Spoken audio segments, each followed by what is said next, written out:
We like to come to the table with comic books. It's not just about spending $1 million on comics. It's not just about spending $20 on variants or $50 on keys.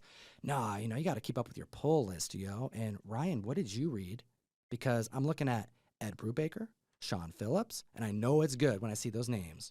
This is my personal favorite creative team in the history of comic books. Ed Brubaker and Sean Phillips, when they get together, like, it always works. They're so good that they don't need to release single comics to tell a story, which is almost unheard of. They just write the whole thing out, draw it all, and put it in this hardcover book and say, go and get the damn story, and then we all do, and we all love it.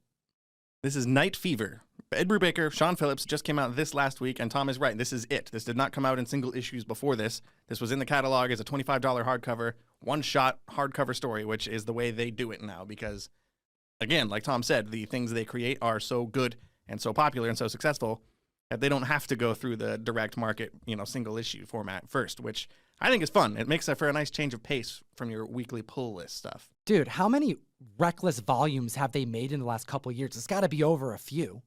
Yeah, they made the crime drama series Reckless, which, again, gets a fantastic recommendation from myself and Tom as well. We both read those. They did 5 of those in 2 years. And actually, in the back of Night Fever here, they said, we did 5 Reckless books in 2 years. We wanted to take a little break.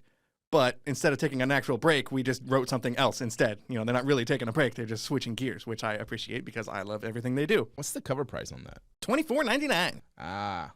Okay, that makes sense, right? You put a $25 price tag on the quality versus the quantity, and it's about, as far as length goes, it's about what a normal trade is. I read this in a half hour. What's it about, Ryan? This is a story about an American guy, a kind of a shy, bookish, sort of nerdy guy who goes on a business trip over to France for his book company that he was part of, and he gets wrapped up in some kind of mistaken identity thing at a bar where somebody says, "Oh, you're this guy," and he's like, "Yeah.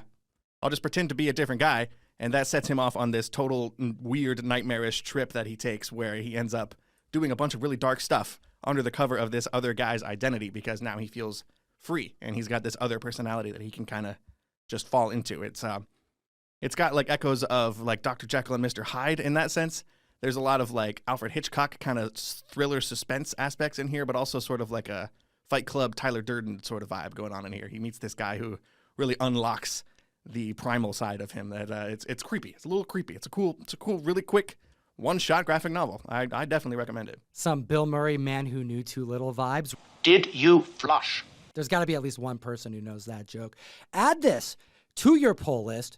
I don't even need to read it to know that it's going to be quality because this is a powerhouse and some of the best is in regards to creative teams in comic books right now.